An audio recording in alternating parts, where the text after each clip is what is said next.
भाई अरविंद सर की तरफ से पर परागण का परिभाषा देखते हैं।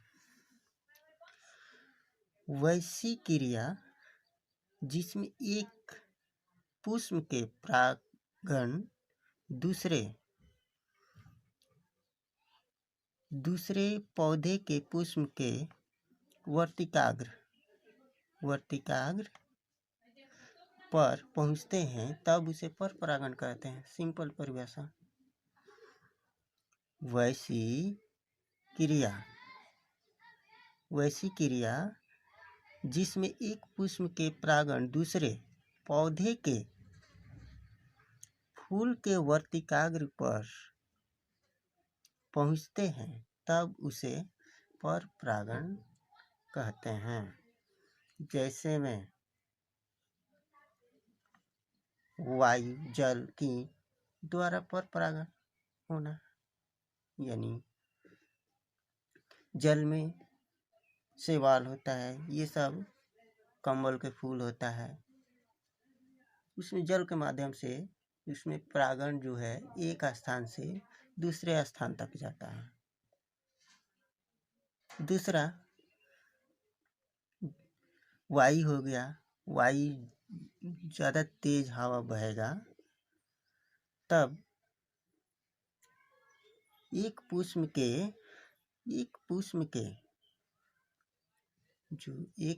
है उसके परागण दूसरे पुष्प में चला जाएगा, उसके वर्तिकाग्र में, तब उसे पर परागण कहेंगे।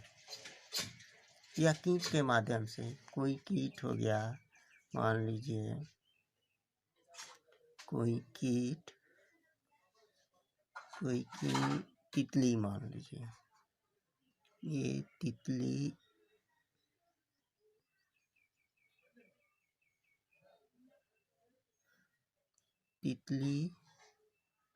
जो है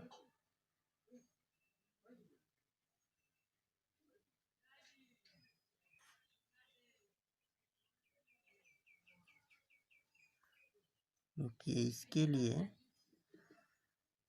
देखते हैं। एक जो है चिड़िया,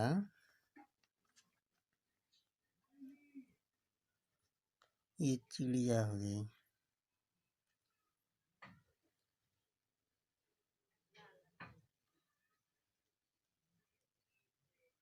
जो चिड़िया है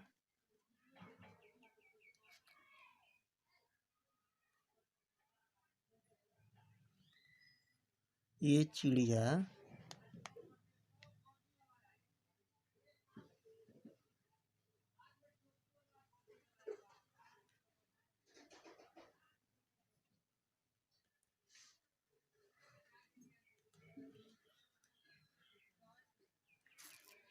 ये जो चिड़िया है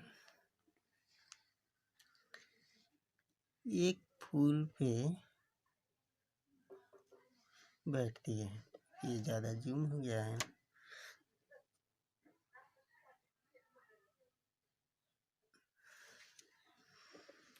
ये एक फूल हो गया, मान लीजिए इस तरह से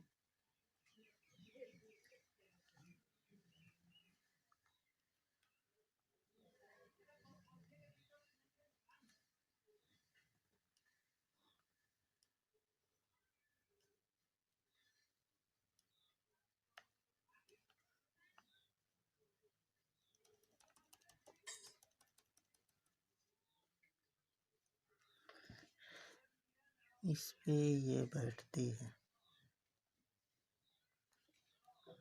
बैठी हुई है, तो इसके पैर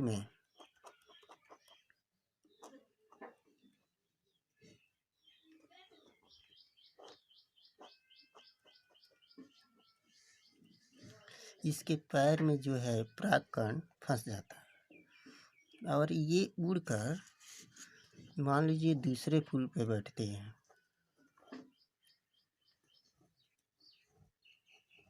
दूसरा फूल ये हो गया, मान लीजिए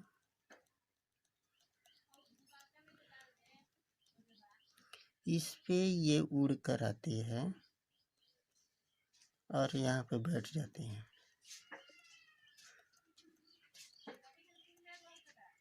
इसके परागकण इसके वर्तिकाग्र में पहुंच जाता है।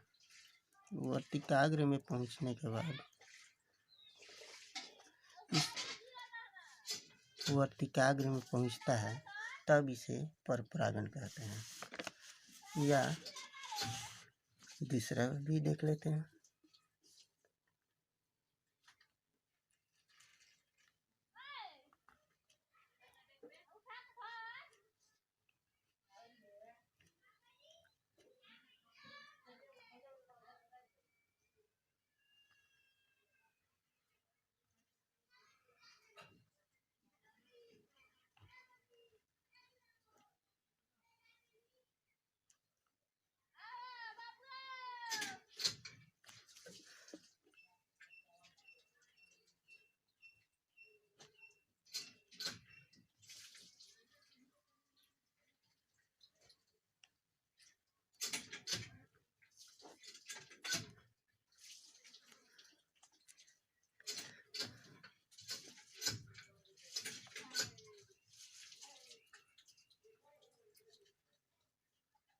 इसमें के पुष्प, ये तितलियां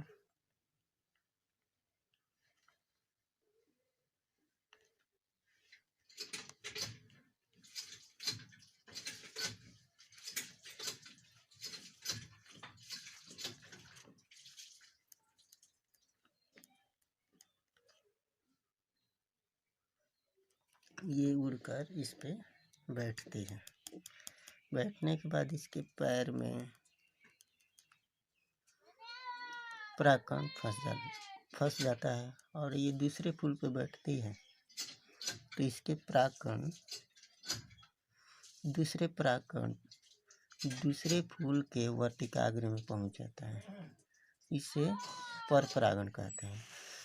मान लीजिए ये चिड़िया है, चिड़िया जो इसमें से रस चूसती है, इसके चोंच में परागकण फंस जाता है और यहीं दूसरे फूल पे बैठती है, तो इसके परागकण इसके वर्तिकाग्र में पहुंच जाता है, तो इसे परपरागण कहते हैं।